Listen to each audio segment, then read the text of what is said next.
Joe Biden's been fundraising and talking to voters in Nevada. He's hoping to bounce back after disappointing performances in both Iowa and New Hampshire. NBC News correspondent Mike Memoli has more from Reno.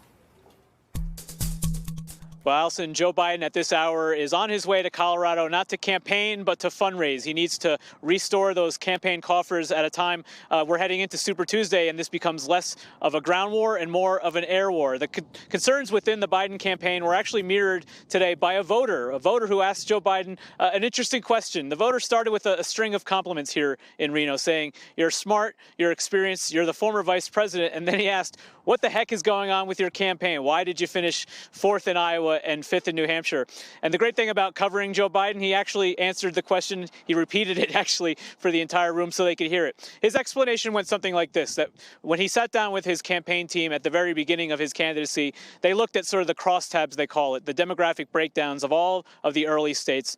And they always knew, at least he says now, that Iowa and New Hampshire were going to be difficult states for him to do well in. And the biggest reason, he said, was because they're overwhelmingly white states. They're good people, he said to the crowd here, but they're overwhelmingly white states. And Biden said that his base of support throughout his entire career has always been among African-American voters, Delaware being the 8th largest population of African-Americans per capita in the country, but also working-class white voters. And that's why he believes, and his campaign believes, that he has a chance for what his supporters are trying to bill online as the Biden bounce back here in Nevada. He's been talking to voters for the most part about here in the last couple of days are two main issues taking on Bernie Sanders specifically. The first has to do with health care. Unions are a big voting bloc here in this state. They have an outsized influence, unlike in some of the other states we're seeing on the calendar here this early.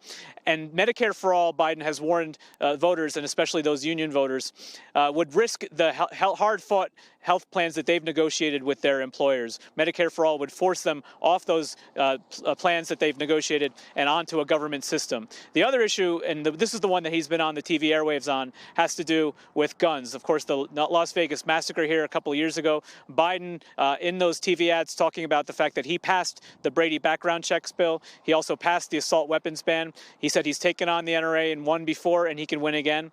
And he's talking to voters about a vote that Bernie Sanders cast, not only against the Brady background check bill, but to shield gun manufacturers from liability. He says he can't explain that vote. And so the other target for Joe Biden here, but more in the interview realm, has been Michael Bloomberg.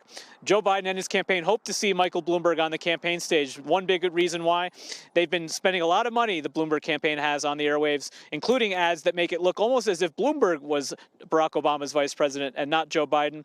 Biden told me last week if he had his money, he'd be putting those ads on the air, but he wants to use the chance on the debate stage to go after Michael Bloomberg on issues like stop and frisk in New York. On foreign policy, he raised today in an interview with Nicole Wallace. But more than anything, I think he wants to remind voters that Michael Bloomberg was not always an ally of the Obama-Biden administration. Allison?